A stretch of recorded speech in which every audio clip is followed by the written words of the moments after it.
Hello everyone, welcome to my channel online ST with Manoj Gupta में आपका स्वागत है। दोस्तों, हम लोग UP TGT PGT GIC LT grade exam 2025 के लिए इसमें हम लोग इतिहास के प्रीवियस ईयर क्वेश्चन को हम लोग देख रहे हैं।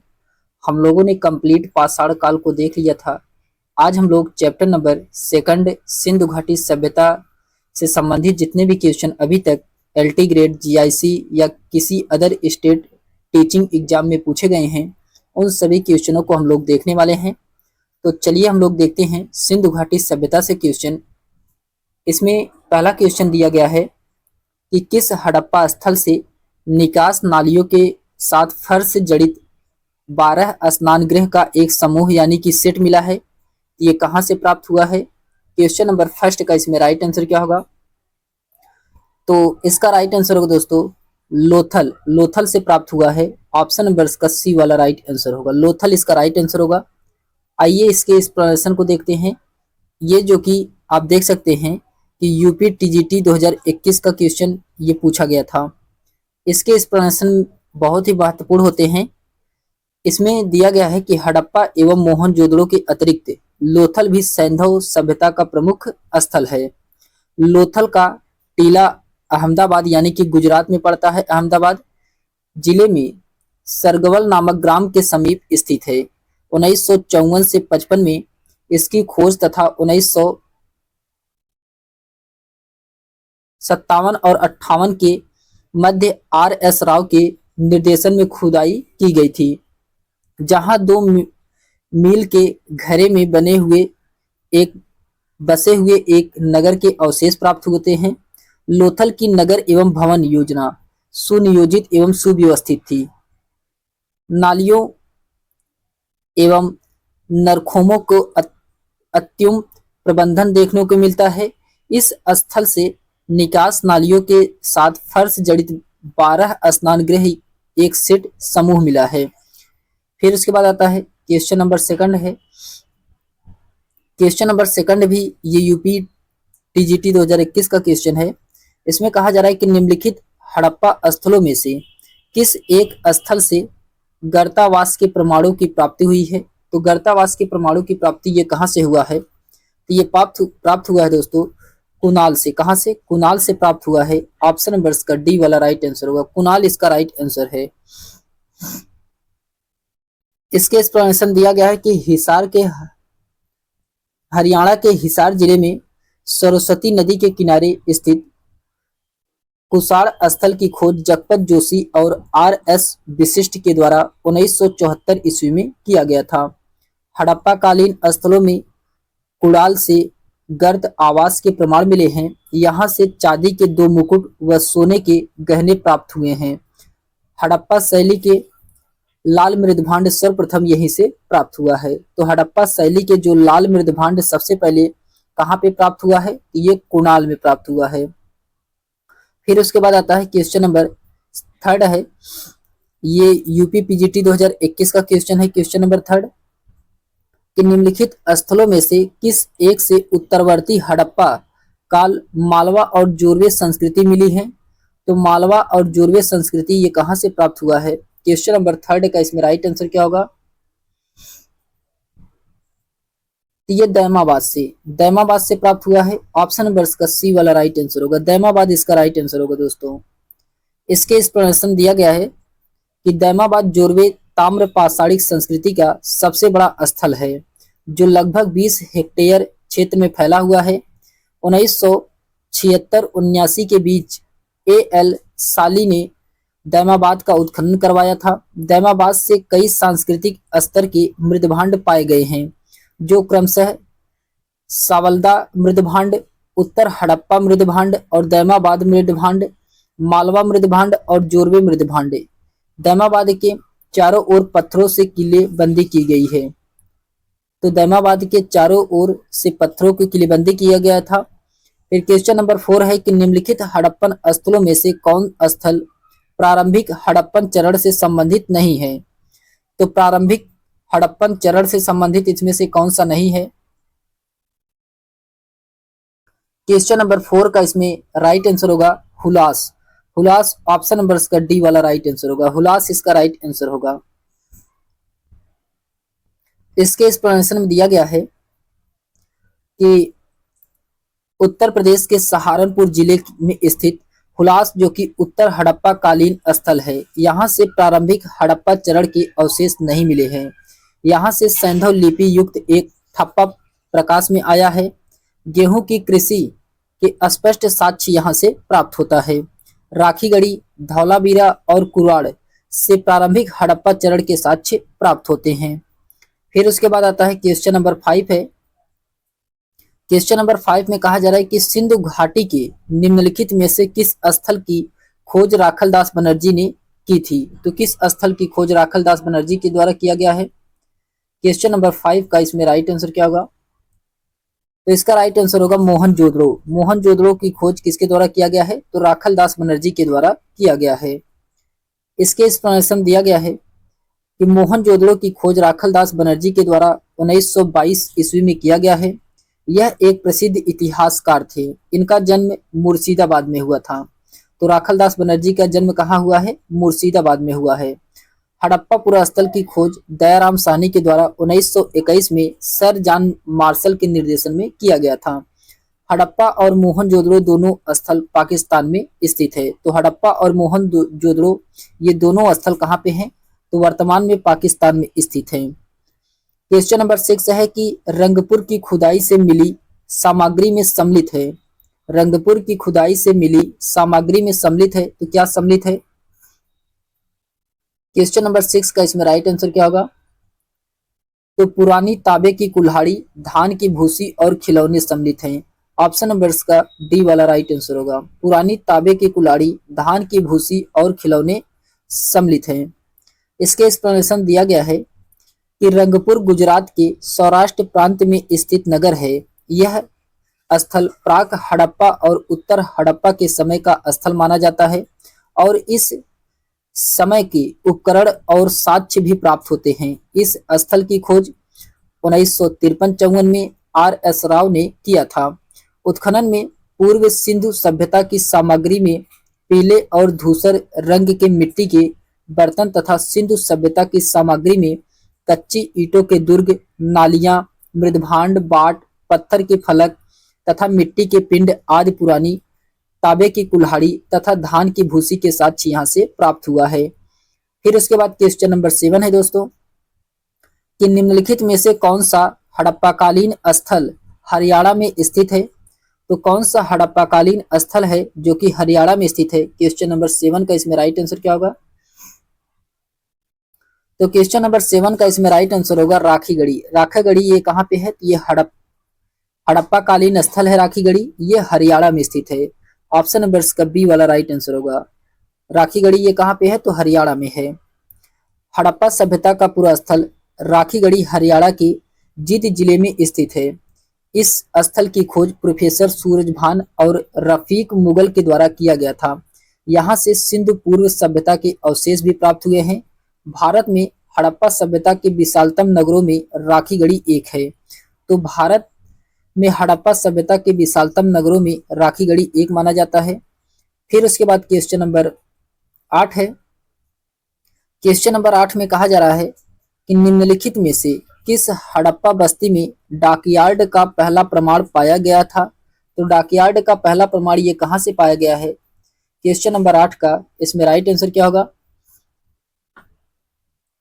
तो डॉकयार्ड का पहला प्रमाण ये लोथल से पाया गया है। लोथल से, लोथल ये कहाँ पे पड़ता है दोस्तों? तो लोथल ये गुजरात में पड़ता है। लोथल कहाँ है? तो लोथल गुजरात में पड़ता है। ऑप्शन नंबर इसका फर्स्ट वाला राइट आंसर होगा। आप देख सकते हैं ये DSSB PGT 2021 का क्वेश्चन है। फिर उसके बाद आता है, इसके एक्सप्लेनेशन दिया गया है कि लोथल जो कि गुजरात में सरगवल गांव के पास साबरमती व इसकी सहायक नदी भोगवा नदी के बीच खंबात की खाड़ी में स्थित है। इसकी खोज 1954-55 में SR राव ने किया था। यहाँ से बहुचर्चित बंदरगाह यानी कि डॉकयार्ड अथवा गोदीवाड़ा मिला है जो इस स्थल के पूर्वी सिरे पर स्थित है। यह विश्व की प्राचीनतम ज्ञात गोदीवाड़ा है। लोथल की सबसे महत्वपूर्ण उपलब्धि पक्की ईंटों का बना हुआ विशाल आकार, ये जो कि 214 × 36 मीटर का था। एक घेरा था जिसे राव महोदय ने जहाजों की गोदी यानी कि डॉकयार्ड बताया है या बंदरगाह। फिर उसके बाद आता है क्वेश्चन नंबर 9 है आईवीसी। आईवीसी में निम्नलिखित में से किस स्थल से पुरातात्विक संबंधित निष्कर्षों से पता चला है कि कुशल मानक शिल्पकार द्वारा 7200 बीसीई तक दंत चिकित्सा का अभ्यास किया जाता था। ये कहाँ से प्राप्त हुआ है? ये प्राप्त हुआ है कहाँ से? मेहरगढ़ से। मेहरगढ़ से ऑप्शन नंबर का बी वाला राइट आंसर होगा। मेहरगढ़ इसका राइट आंसर होगा। ये भी DSSB PGT 2021 में पूछा गया क्वेश्चन है। इसमें कहा जा रहा है कि वर्तमान समय में बलूचिस्तान प्रांत के मेहरगढ़ में पुरातत्वविदों ने पाया कि हड़प्पा काल के सिंधु घाटी सभ्यता के लोगों को चिकित्सा और दांत चिकित्सा का ज्ञान था। शारीरिक मानव विज्ञान उन्होंने मिसौरी विश्वविद्यालय से प्रोफेसर इंडिया क्यूसिना की परीक्षण ने उस समय की खोज को जब वह पुरुषों में से एक से दांत साफ करा रहे थे। बाद में उसी क्षेत्र में किए गए शोध में पाया गया कि दांत का 7000 ईसा पूर्व यानी कि बीसीई में डेटिंग किया गया है। तकनीकी रूप से लिखित साक्ष्य के रूप में वर्गीकृत नहीं किया गया है। फिर क्वेश्चन नंबर 10 है कि निम्नलिखित में से कौन सी सभ्यता सिंधु घाटी की सभ्यता की अर्थव्यवस्था से जुड़ी हुई नहीं है? तो कौन सी सभ्यता है जो कि सिंधु घाटी सभ्यता की अर्थव्यवस्था से जुड़ा हुआ नहीं है? ये भी DSSB PGT 2021 का क्वेश्चन है। क्वेश्चन नंबर 10 का इसमें राइट आंसर होगा दक्षिण पूर्व एशिया और चीन। दक्षिण पूर्व एशिया और चीन ऑप्शन नंबर का बी और सी इसमें दोनों राइट आंसर होगा। इसके एक्सप्लेनेशन दिया गया है कि सिंधु सभ्यता मुख्यतः व्यापार प्रधान थी। इस सभ्यता में व्यापार जल एवं थल दोनों स्तरों पर किया जाता था। मध्य एशिया, फारस की खाड़ी, उत्तरी पूर्वी अफगानिस्तान, ईरान, बहरीन द्वीप, मेसोपोटामिया, मिस्र, क्रीट आदि के साथ इसका व्यापार में घनिष्ठ संबंध था। हड़प्पा सभ्यता की लंबी दूरी के व्यापार से संबंधित जानकारी का स्रोत सभ्यता की वस्तुओं की उपमहाद्वीप के बाहर विभिन्न स्थानों से प्राप्त में भिन्नता है। इससे सिद्ध होता है कि हड़प्पा सभ्यता का जो वाणिज्यिक संबंध था ये दक्षिण पूर्व एशिया से नहीं रहा होगा। ये जो DSSB आयोग था इसने अपना आंसर बी माना है। बी माना है यानी कि दक्षिण पूर्व एशिया माना है।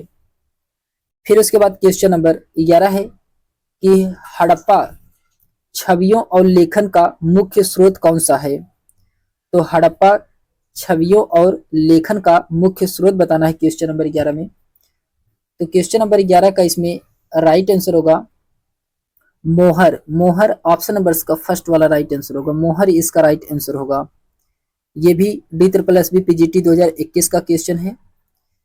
इसके एक्सप्लेनेशन में दिया गया है कि सैंधव लिपि एवं सैंधव धर्म की अधिकतम जानकारी मोहरों से ज्ञात होती है।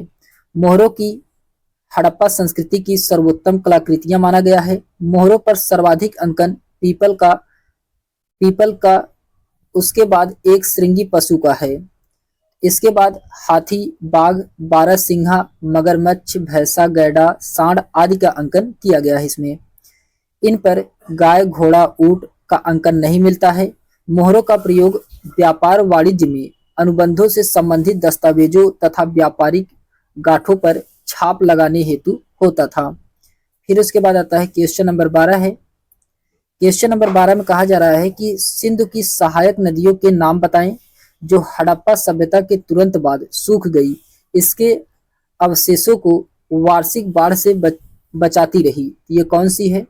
ये भी DSSB PGT 2021 का क्वेश्चन है। तो इसमें कौन सा है?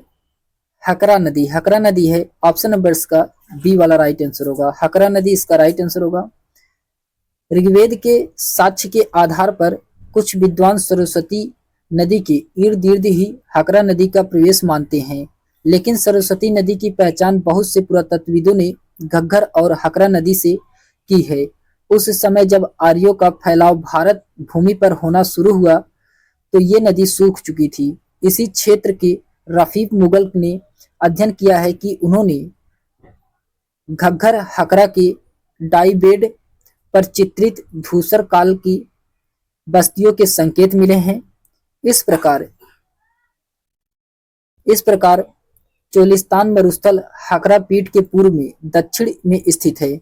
निचले के भाग में हकरा सिंधु नदी से मिलकर के कच्छ के रण में गिरती है। फिर उसके बाद क्वेश्चन नंबर 13 है, ये भी D triple S B PGT 2021 का क्वेश्चन है। क्वेश्चन नंबर 13 कि निम्नलिखित में से कौन सी हड़प्पा सभ्यता की धातु कर्म तकनीकी नहीं थी। तो हड़प्पा सभ्यता की धातु कर्म तकनीकी इसमें से कौन सा नहीं है क्वेश्चन नंबर 13 में। तो इसका राइट आंसर क्या होगा, हाइड्रोमेटलर्जी। हाइड्रोमेटलर्जी ऑप्शन नंबर इसका सी वाला राइट आंसर होगा। हाइड्रोमेटलर्जी इसका राइट आंसर होगा। इसके एक्सप्लेनेशन दिया गया है कि हाइड्रोमेटलर्जी में अयस्क, सांद्र और पुनरावृत्तीकरण या अवशिष्ट सामग्री जैसे धातुओं से वसूली के लिए जलीय रसायन का उपयोग शामिल है। इस प्रक्रिया का उपयोग कम इलेक्ट्रोपॉजिटिव या कम प्रतिक्रियाशील धातुओं के निष्कर्षण में किया जाता है। यह तकनीक नवीन सदी की तकनीकी है जो हड़प्पा सभ्यता के धातु कर्म तकनीकी नहीं थी। इस सभ्यता में धातु को पीट कर या दो पत्थर के टुकड़े से सांचे या उथली ढुलाई के माध्यम से ही प्रयोग किया जाता है। फिर उसके बाद क्वेश्चन नंबर 14 है कि इनमें से किस हड़प्पा स्थल पर नालियों और जलाशयों और जल संचयन के माध्यम से परिष्कृत जल संचरण की खोज की गई थी। तो किसका खोज किया गया था क्वेश्चन नंबर 14 का इसमें राइट आंसर क्या होगा। तो इसका राइट आंसर होगा धौलावीरा। धौलावीरा का खोज किया गया था। ऑप्शन नंबर इसका बी वाला राइट आंसर होगा। धौलावीरा इसका राइट आंसर होगा। ये भी D triple S B PGT 2021 का क्वेश्चन है। तो धौलावीरा के बारे में हम लोग जानते हैं। धौलावीरा ये जो कि गुजरात के कच्छ के रण में मनहर व मानसेहरा नदियों के मध्य खादिर द्वीप पर स्थित है। इसकी खोज 1967-68 में जगपत जोशी के द्वारा किया गया था। धौलावीरा से उत्कृष्ट जल प्रबंधन वाटर हार्वेस्टिंग के प्रमाण पाए गए हैं। तो वाटर हार्वेस्टिंग के प्रमाण कहाँ पे पाए गए हैं, ये धौलावीरा से ही प्राप्त हुआ है। मनहर व मंदसर नदियों के संगम पर डैम बना करके जल संग्रह किया जाता था। वर्षा जल का भी संग्रहण किया जाता था। 31 से 32 सीढ़ियों युक्त जलाशय विशेष उल्लेखनीय है। पत्थरों को काट करके जलाशय निर्माण का प्राचीनतम साक्ष्य यहीं से मिला है। फिर उसके बाद आता है क्वेश्चन नंबर 15 है। क्वेश्चन नंबर 15 में कहा जा रहा है कि सिंधु घाटी सभ्यता की पशुपति मोहर निम्नलिखित में से किस स्थल पर खोजी गई थी। ये भी D triple S B PGT 2021 का क्वेश्चन है कि सिंधु घाटी सभ्यता की पशुपति मोहर निम्नलिखित में से किस स्थल पर खोजी गई है। क्वेश्चन नंबर 15 का इसमें राइट आंसर क्या होगा। ये कहां से खोजा गया है, ये मोहनजोदड़ो से खोजा गया है। ऑप्शन नंबर इसका फर्स्ट वाला राइट आंसर होगा। इसके एक्सप्लेनेशन दिया गया है कि सिंधु घाटी सभ्यता की पशुपति मोहर में आसीन मुद्रा में एक योगी को दर्शाया गया है जो संभवतः शिव पशुपति है। इस योगी के इर्द गिर्द 4 पशु हैं। इसमें कौन कौन से पशु हैं, तो गैड़ा है, भैंसा है, एक हाथी है और बाघ है। ये 4 पशु हैं। सिंहासन के नीचे 2 मृग दर्शाए गए हैं। पशु का अर्थ होता है, पशुपति का अर्थ होता है कि पशुओं का स्वामी। पशुपति का अर्थ होता है कि पशुओं का स्वामी, जो हड़प्पा सभ्यता के मोहनजोदड़ो से प्राप्त हुई है। सर जॉन मार्शल के अनुसार प्राचीन बुद्ध जैन धर्म या जैन तीर्थंकर की पशुपति मोहर है। फिर उसके बाद क्वेश्चन नंबर 16 है। ये भी D triple S B PGT 2021 का क्वेश्चन है। क्वेश्चन नंबर 16 कि सिंधु घाटी सभ्यता इतिहास में निम्नलिखित में से किस अवधि से संबंधित है। तो सिंधु घाटी सभ्यता इतिहास में निम्नलिखित में से ये किस अवधि से संबंधित है। क्वेश्चन नंबर 16 का इसमें राइट आंसर होगा। ये किससे संबंधित है, तो कांस्य युगीन सभ्यता से, कांस्य युग सभ्यता से संबंधित है। ऑप्शन नंबर का सी वाला राइट आंसर होगा। इसके एक्सप्लेनेशन में दिया गया है कांस्य युगीन सभ्यता के बारे में हम लोग जानते हैं। इसमें सबसे पहले 20वीं सदी के आरंभ तक तो सभी पुरातत्ववेत्ताओं को मानना था कि वैदिक सभ्यता ही भारत की सबसे पुरानी सभ्यता है। पर जब 1921 में दयाराम साहनी के नेतृत्व में हड़प्पा की खुदाई की गई तो सारी दुनिया को पता चला कि वैदिक सभ्यता नहीं बल्कि सिंधु घाटी सभ्यता भारत की सबसे प्राचीन सभ्यता है। भारत में कांस्य युगीन की अपने आप में सबसे विकसित सभ्यता सिंधु घाटी सभ्यता मानी गई थी। फिर क्वेश्चन नंबर 17 है, सुमेलित कराने के लिए दिया गया है। क्वेश्चन नंबर 17 में इसमें उत्खनन कर्ता दिया गया है और स्थान दिया गया है। उत्खनन कर्ता दिया गया है और स्थान दिया गया है दयाराम साहनी। दयाराम साहनी का स्थान क्या है? तो हड़प्पा है दयाराम साहनी का, दूसरा सही है। एच डी सांकालिया, एच डी सांकालिया का क्या है स्थान? नेवासा है, तो तीसरा सही है। अलेक्जेंडर कनिंघम, अलेक्जेंडर कनिंघम ये जो कि तक्षशिला है, तो चौथा सही है। और सूरजभान ये इनका राखी गढ़ी है, तो पहला सही है। तो इसमें राइट आंसर होगा ए का दूसरा सही है, बी का तीसरा है, सी का चौथा है और डी का इसमें पहला वाला सही है। तो डी का पहला वाला सही है। ऑप्शन नंबर इसका बी वाला राइट आंसर होगा। ऑप्शन नंबर इसका बी वाला राइट आंसर होगा।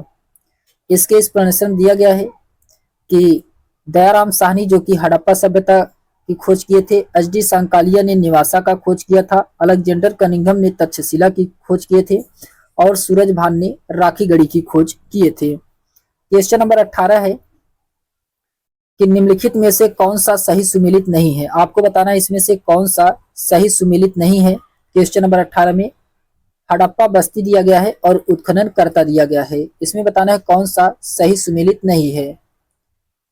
तो इसमें दिया गया है बनावली। बनावली ये जो कि RS विशिष्ट के द्वारा उत्खनन करवाया गया था, जो कि सही है। धौलावीरा, धौलावीरा ये जगपत जोशी के द्वारा उत्खनन करवाया गया था, ये भी सही है। मिताथल, मिताथल ये जो कि सूरजभान के द्वारा इसका उत्खनन करवाया गया था मिताथल का, यहाँ पे RB लाल दिया गया है, ये इसमें सही सुमेलित नहीं है। ऑप्शन नंबर इसका सी वाला यही इसका राइट आंसर होगा, यही इसमें सही सुमेलित नहीं है। जबकि राखीगढ़ी का उत्खनन बसंत सिंधी के द्वारा करवाया गया था, ये भी इसमें सही है। तो ऑप्शन नंबर इसका सी वाला यही इसका राइट आंसर होगा, यही इसमें सही सुमेलित नहीं है। मिताथल का उत्खनन किसके द्वारा किया गया था? तो ये सूरजभान के द्वारा किया गया था। फिर उसके बाद आता है इसके एक्सप्लेनेशन में दिया गया है, इसके एक्सप्लेनेशन दिया गया है कि बनावली RS विशिष्ट हैं, धौलावीरा जगपत जोशी हैं, मिताथल सूरजभान है और राखीगढ़ी बसंत सिंधे हैं। क्वेश्चन नंबर 19 है कि अधोलिखित कलाकृतियों में से कौन सी मोहनजोदड़ो से प्राप्त नहीं हुई है? तो अधोलिखित कलाकृतियों में से कौन सी मोहनजोदड़ो से प्राप्त नहीं हुई है? तो कौन सा नहीं प्राप्त हुआ है? क्वेश्चन नंबर 19 का इसमें राइट आंसर क्या होगा? तो इसका राइट आंसर होगा बलुआ पत्थर का पुरुष धड़। बलुआ पत्थर का पुरुष धड़ ये जो कि प्राप्त नहीं हुआ है मोहनजोदड़ो से। ऑप्शन नंबर का बी वाला राइट आंसर होगा। जबकि पशुपति की मुहर प्राप्त हुआ है, बैठी मुद्रा में पुरुष मूर्ति अथवा पुरोहित यहाँ से प्राप्त हुआ है, कांस्य की नर्तकी भी यहाँ से प्राप्त हुआ है। बलुआ पत्थर का पुरुष धड़ ये जो कि प्राप्त नहीं हुआ है। ऑप्शन नंबर का बी वाला राइट आंसर होगा। ये आप देख सकते हैं कितनी बार पूछा गया है। इसके एक्सप्लेनेशन में दिया गया है कि मोहनजोदड़ो जो कि सिंध के लरकाना जिले में सिंधु नदी के दाएं तट पर स्थित है। इसकी खोज 1922 में राखल दास बनर्जी के द्वारा किया गया था। यह सिंधु सभ्यता का सबसे विशाल व सबसे समृद्ध नगर था, सर्वाधिक महत्वपूर्ण केंद्र है। यहाँ की खुदाई से प्राप्त हुए अवशेष जिसमें बेलनाकार मोहरे, प्रस्तर की योगी की मूर्ति तथा मुद्रा पर अंकित पशुपतिनाथ अर्थात शिव अंकित है।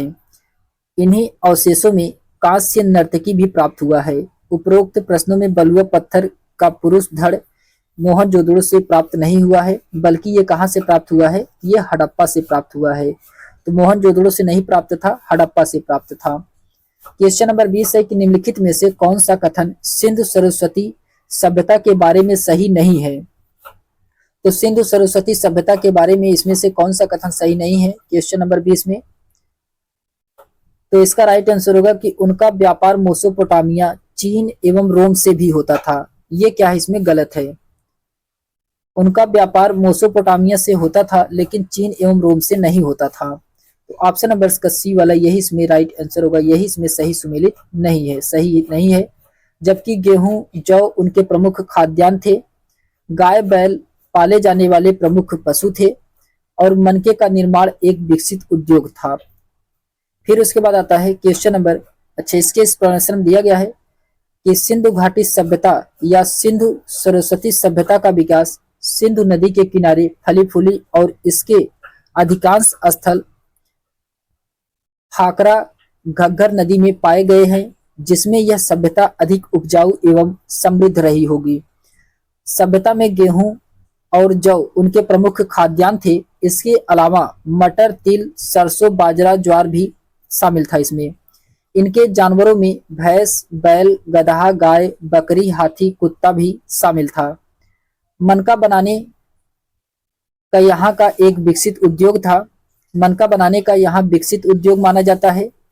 इस प्रश्न में सिंधु सभ्यता के व्यापार मेसोपोटामिया से होता था, लेकिन यहाँ से चीन एवं रोम से व्यापार की उपस्थिति का कोई भी वर्णन प्राप्त नहीं होता है अभी तक।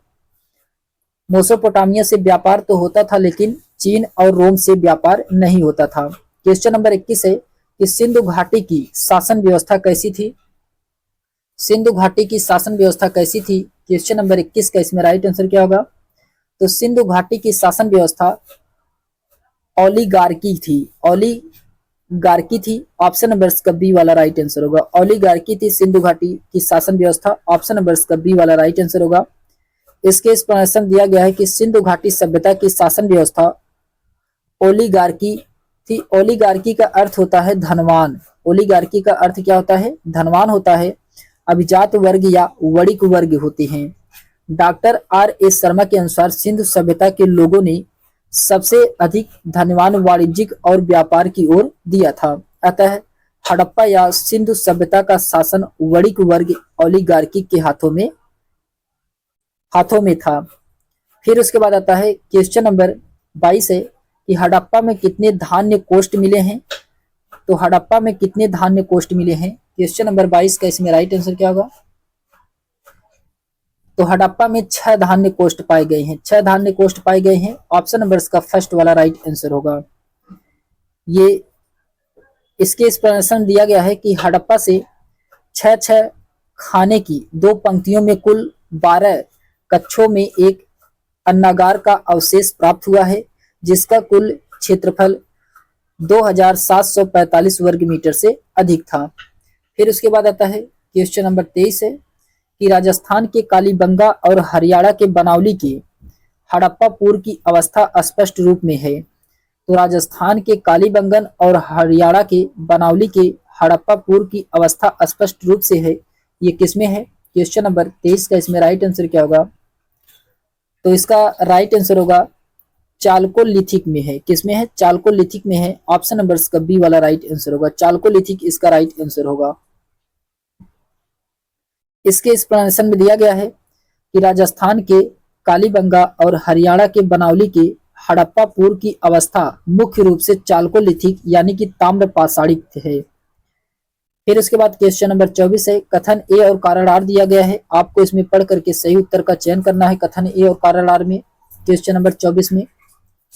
तो इसमें कथन ए में कहा जा रहा है कि सिंधु गंगा मैदानी इलाकों को सिंचाई युक्त फुलवारी और अत्यधिक आबादी से भरपूर होने के लिए हिमालय पर्वत कारण है, जो कि ये क्या है? सही है।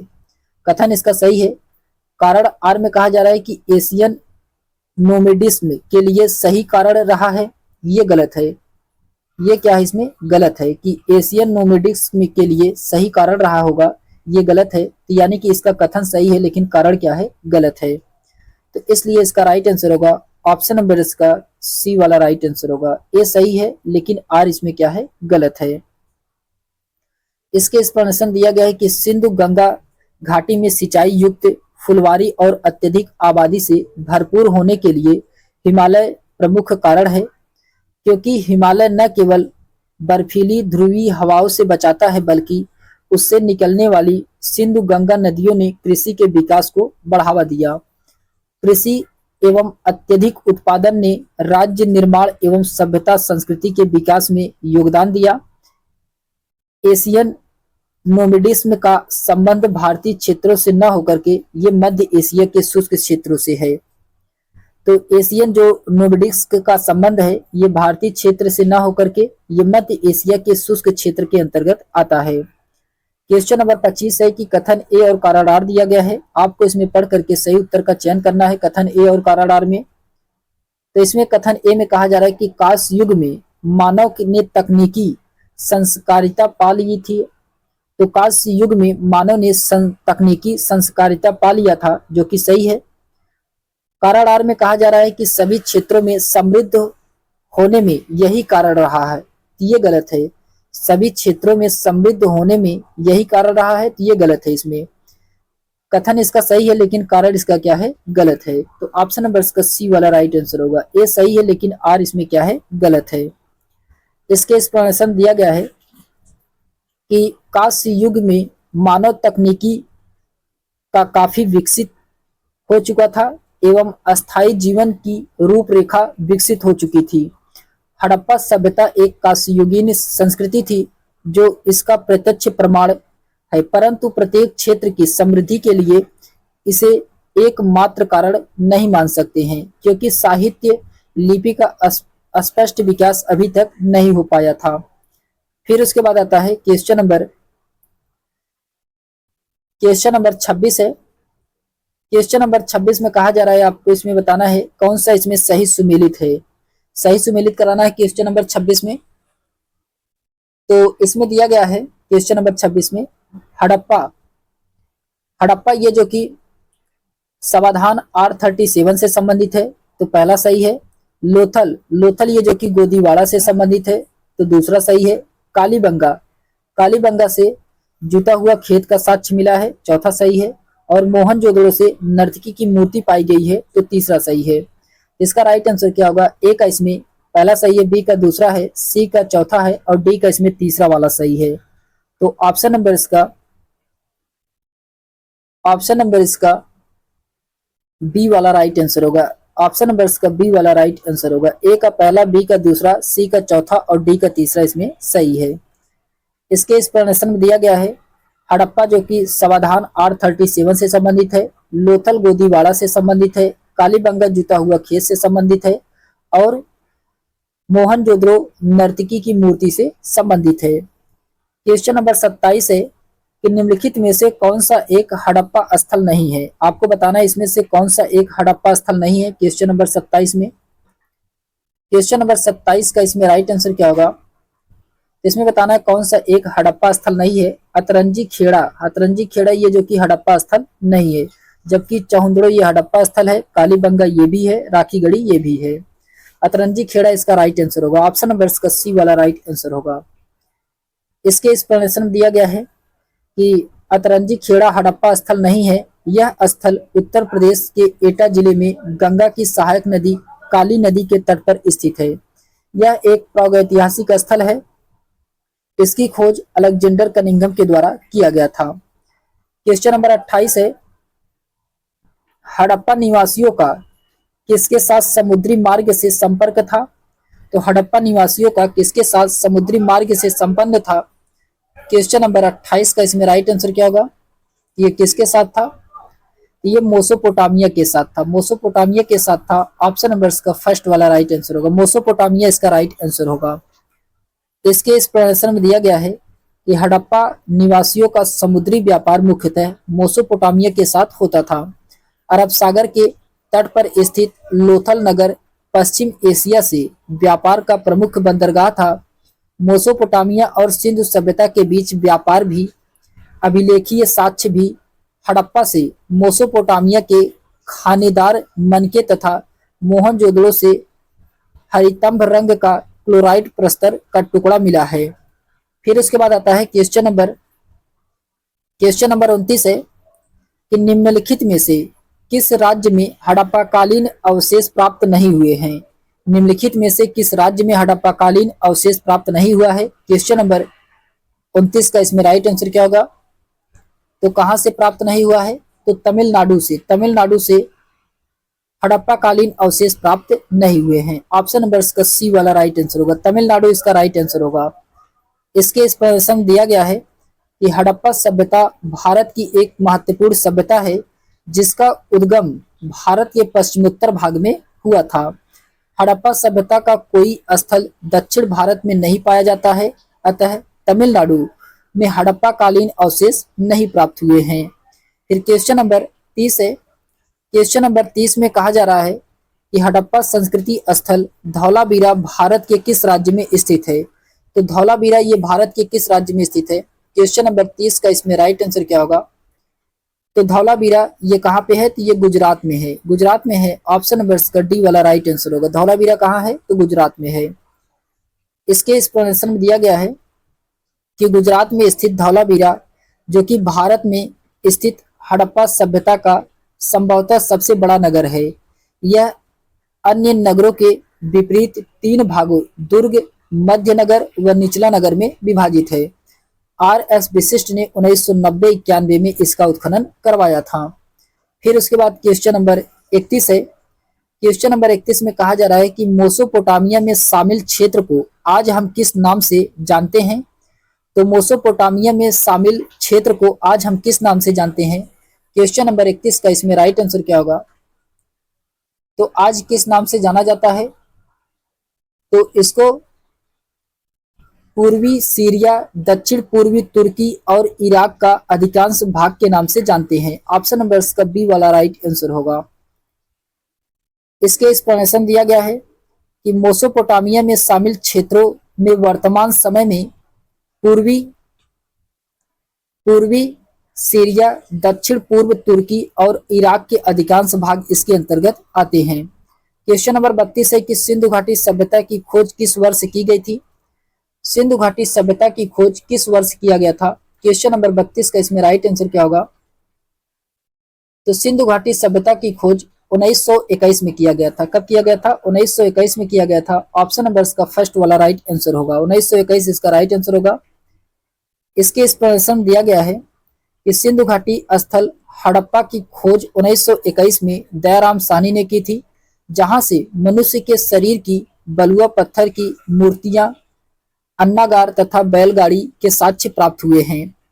क्वेश्चन नंबर 33 है कि मेसोपोटामिया शब्द का अर्थ क्या है। मेसोपोटामिया शब्द का अर्थ बताना क्या है। क्वेश्चन नंबर 33 का इसमें राइट आंसर क्या होगा। तो मेसोपोटामिया शब्द का अर्थ क्या होता है कि एक ग्रीक शब्द है मेसोपोटामिया, जिसका अर्थ होता है 2 नदियों के बीच की भूमि। तो 2 नदियों के बीच की भूमि को क्या कहा जाता है, तो मेसोपोटामिया कहा जाता है। यह क्या है, एक ग्रीक शब्द है। ऑप्शन नंबर का बी वाला राइट आंसर होगा।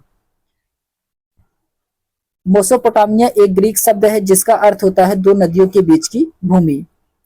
क्वेश्चन नंबर 34 है कि प्राचीन मेसोपोटामिया के लेखन शुरू हुआ। प्राचीन मेसोपोटामिया के लेखन शुरू हुआ। क्वेश्चन नंबर 34 का इसमें राइट आंसर क्या होगा। क्वेश्चन नंबर 34 का इसमें राइट आंसर होगा कि जब आरंभिक मानव बस्तियों से नगरों का उदय हुआ। जब आरंभिक मानव बस्तियों से नगरों का उदय हुआ। ऑप्शन नंबर का डी वाला राइट आंसर होगा। तब मेसोपोटामिया के लेखन की शुरुआत हुआ था। ऑप्शन नंबर का डी वाला राइट आंसर होगा। इसके एक्सप्लेनेशन दिया गया है कि प्राचीन मेसोपोटामिया के लेखन की शुरुआत जब आरंभिक मानव बस्तियों से नगरों का उदय हुआ तब से हुई। अंकन लिपि, क्यूनिफॉर्म लिपि, किलाक्षर विश्व में लिखने की प्राचीनतम विधियों में से एक है। इसी लिपि का प्रयोग सबसे पहले 30 सदी ईसा पूर्व में सुमेर सभ्यता में उभरा था। सुमेर सभ्यता में उभरा था 30वीं सदी ईसा पूर्व में। फिर उसके बाद क्वेश्चन नंबर 35 है कि रोमन परिप्रेक्ष्य के निकट पूर्व का संदर्भ है। रोमन परिप्रेक्ष्य के निकट पूर्व का संदर्भ है। क्वेश्चन नंबर 35 का इसमें राइट आंसर क्या होगा। क्वेश्चन नंबर 35 का इसमें राइट आंसर क्या होगा। तो इसका राइट आंसर होगा भूमध्य सागर के पूर्व में स्थित क्षेत्र। भूमध्य सागर के पूर्व में स्थित क्षेत्र। ऑप्शन नंबर का सी वाला राइट आंसर होगा। इसके एक्सप्लेनेशन दिया गया है कि रोमन परिप्रेक्ष्य के निकट पूर्व का संदर्भ भूमध्य सागर के पूर्व में स्थित क्षेत्र से है। फिर उसके बाद आता है क्वेश्चन नंबर 36 है। क्वेश्चन नंबर 36 में कहा जा रहा है कि सिंधु घाटी सभ्यता का उद्घाटन अभी तक नहीं किया गया है। सिंधु घाटी सभ्यता का उद्घाटन अभी तक नहीं किया गया है। निम्न कारणों पर विचार करें। आपको इसमें बताना है कौन सा कारण सही है। क्वेश्चन नंबर 36 में कौन सा कारण इसमें सही है बताना है। तो इसमें दिया गया है, पहला कारण है कि उनकी भाषा के बारे में कोई जानकारी नहीं है, जो कि सही है। अभी सिंधु घाटी सभ्यता की भाषा के बारे में कोई भी जानकारी नहीं मिल पाया है, जो कि सही है। अभिलेखों की छोटी लंबाई, ये भी सही है, अभिलेखों की छोटी लंबाई थी सिंधु घाटी सभ्यता में। द्विभाषा लेखों की अनुपस्थिति, ये भी सही। इसमें तीनों ऑप्शन सही है इसमें सिंधु घाटी सभ्यता के संबंध में। तो इसका राइट आंसर होगा ऑप्शन नंबर इसका डी वाला राइट आंसर होगा। पहला, दूसरा, तीसरा इसमें क्या है, सही है। इसके प्रश्न दिया गया है कि सिंधु घाटी सभ्यता के उद्घाटन से संबंधित उपयुक्त सभी कथन इसमें सत्य हैं, अर्थात सिंधु घाटी सभ्यता की भाषा के बारे में कोई जानकारी नहीं है, इसके अभिलेखों की लंबाई छोटी है, वह इसमें द्विभाषा लेखन अनुपस्थित है। फिर उसके बाद आता है क्वेश्चन नंबर 37 है कि निम्नलिखित में से कौन सा उत्तर प्रदेश का स्थल सिंधु सभ्यता का केंद्र नहीं है। तो कौन सा स्थल है जो कि उत्तर प्रदेश का है, सिंधु सभ्यता के केंद्र का स्थल नहीं है। क्वेश्चन नंबर 37 का इसमें राइट आंसर क्या होगा। तो इसका राइट आंसर होगा कोल्डिहवा। कोल्डिहवा ये जो कि उत्तर प्रदेश स्थल से संबंधित नहीं है कोल्डिहवा। ऑप्शन नंबर इसका डी वाला राइट आंसर होगा। हुलास, आलमगीरपुर और सोथी ये उत्तर प्रदेश से संबंधित है। ऑप्शन नंबर इसका डी वाला कोल्डिहवा ये जो कि उत्तर प्रदेश से संबंधित नहीं है। इसके एक्सप्लेनेशन दिया गया है कि सिंधु सभ्यता के प्रमुख स्थलों में उत्तर प्रदेश का विशेष योगदान है। यहाँ के प्रमुख स्थल आलमगीरपुर, सोथी, हुलास। हुलास ये जो कि कहाँ पे पड़ता है, तो सहारनपुर, यहाँ जो कि प्रमुख है। जबकि कोल्डिहवा इलाहाबाद में स्थित पाषाण कालीन स्थल माने जाते हैं। ये सिंधु घाटी सभ्यता का नहीं, ये पाषाण कालीन स्थल है कोल्डिहवा, ये जो कि इलाहाबाद उत्तर प्रदेश में ही स्थित है, लेकिन ये पाषाण कालीन स्थल माना जाता है। फिर उसके बाद आता है क्वेश्चन नंबर 38 है कि मेसोपोटामिया में निम्नलिखित में से किस भाषा ने सुमेरियन भाषा को प्रतिस्थापित किया है। तो कौन से भाषा ने सुमेरियन भाषा को प्रतिस्थापित किया है। क्वेश्चन नंबर 38 का इसमें राइट आंसर क्या होगा। तो इसका राइट आंसर होगा अक्काडियन। अक्काडियन ऑप्शन नंबर इसका बी वाला राइट आंसर होगा। अक्काडियन इसका राइट आंसर होगा। इसके एक्सप्लेनेशन दिया गया है कि मेसोपोटामिया की सबसे पुरानी भाषा सुमेरियन का स्थान 2400 ईसा पूर्व के बाद धीरे धीरे अक्काडी भाषा ने ले लिया। इस भाषा में किलाच्छल लेखन का रिवाज ईसवी सन की पहली शताब्दी तक रहा। फिर उसके बाद क्वेश्चन नंबर 39 है कि निम्नलिखित में से उस क्षेत्र की पहचान कीजिए जहां सिंधु सभ्यता के पूरा स्थल नहीं मिले हैं। तो उस क्षेत्र की पहचान करना है जहां से सिंधु सभ्यता के पूरा स्थल क्षेत्र नहीं पाया गया है। क्वेश्चन नंबर 39 का इसमें राइट आंसर क्या होगा। तो इसका राइट आंसर क्या होगा, तो निम्न हिमालय क्षेत्र। निम्न हिमालय क्षेत्र ऑप्शन नंबर इसका सी वाला राइट आंसर होगा। निम्न हिमालय क्षेत्र इसका राइट आंसर होगा। इसके एक्सप्लेनेशन दिया गया है कि सिंधु सभ्यता के पूरा स्थल निम्न हिमालय क्षेत्र में अभी तक नहीं पाए गए हैं। बलूचिस्तान के मेहरगढ़ में, सूतका गेंडोर उत्तर पश्चिमी सीमा प्रांत की पहाड़ी क्षेत्रों में, कालीबंगा तथा उत्तरी महाराष्ट्र में दैमाबाद तथा इनाम गांव से अवशेष प्राप्त हुए हैं। क्वेश्चन नंबर 40 है कि गड़े हुए पत्थर के सज्जा परत से युक्त किले की विशालकाय प्राचीर एवं पाषाण स्तंभों के अवशेष निम्नलिखित किस स्थल के दुर्ग क्षेत्र से प्राप्त हुआ है।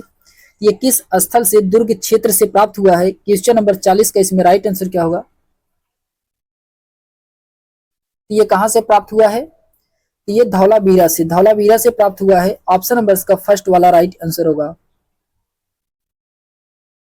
इसके एक्सप्लेनेशन दिया गया है कि गुजरात के कच्छ जिले में स्थित धौलावीरा स्थल से पत्थर के सज्जपरत विशालकाय प्राचीर एवं पाषाण स्तंभों के अवशेष प्राप्त हुए हैं। धौलावीरा 3 प्रमुख भागों में विभाजित था, जिसमें से 2 आयताकार दुर्गबंदी या प्राचीरों द्वारा पूरी तरह सुरक्षित थे। ऐसे नगर योजना अन्य हड़प्पाकालीन नगरों में देखने को नहीं मिली है। फिर उसके बाद क्वेश्चन नंबर 41 है कि निम्नलिखित में से किसकी जानकारी हड़प्पा सभ्यता काल की नहीं है। तो किसकी जानकारी जो कि हड़प्पा सभ्यता काल की नहीं है। क्वेश्चन नंबर 41 के इसमें राइट आंसर क्या होगा,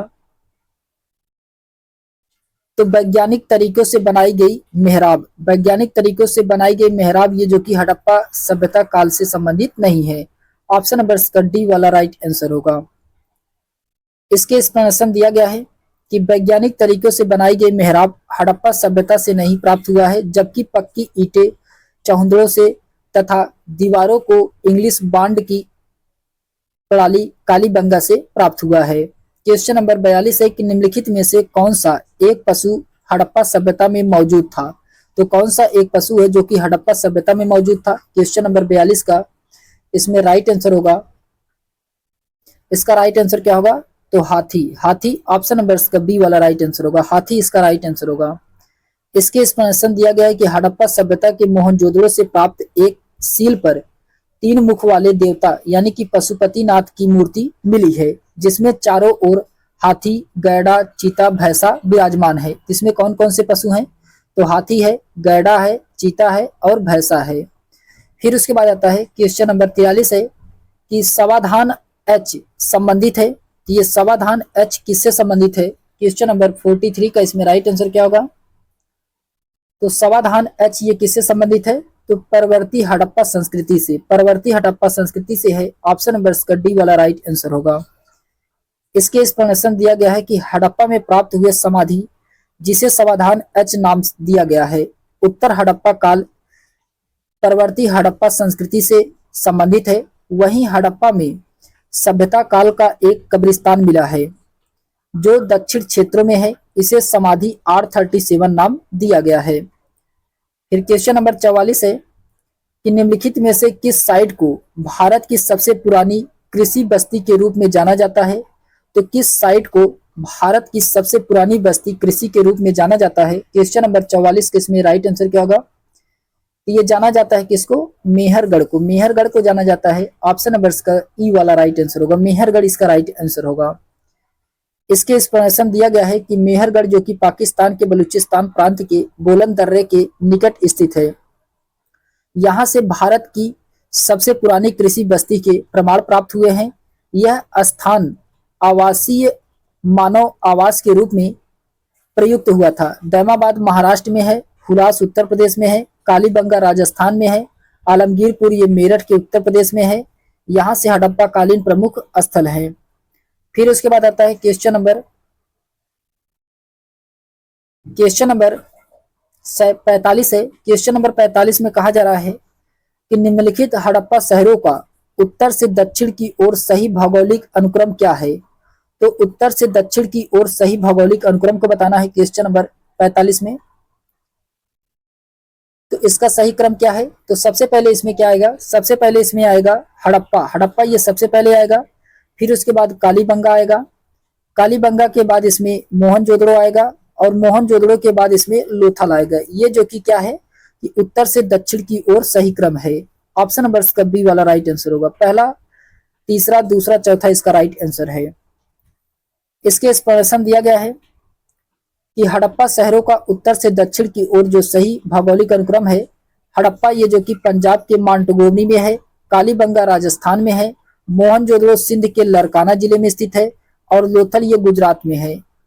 फिर उसके बाद आता है क्वेश्चन नंबर 46 है। क्वेश्चन नंबर 46 में कहा जा रहा है कि कालीबंगा में प्राप्त चबूतरे निर्मित है, कालीबंगा में प्राप्त चबूतरे ये जो कि निर्मित है, ये किससे निर्मित है। क्वेश्चन नंबर 46 के इसमें राइट आंसर होगा मिट्टी की ईंटों से, मिट्टी की ईंटों से निर्मित है। ऑप्शन नंबर का बी वाला राइट आंसर होगा, मिट्टी की ईंटों से निर्मित है। इसके एक्सप्लेनेशन दिया गया है कि कालीबंगा में प्राप्त चबूतरे कच्ची मिट्टी के ईंटों से निर्मित है। कालीबंगा जो कि राजस्थान के गंगानगर जिला जो कि वर्तमान में हनुमानगढ़ जिला में प्राचीन सरस्वती नदी के तट पर स्थित है। इसकी खोज अमलानंद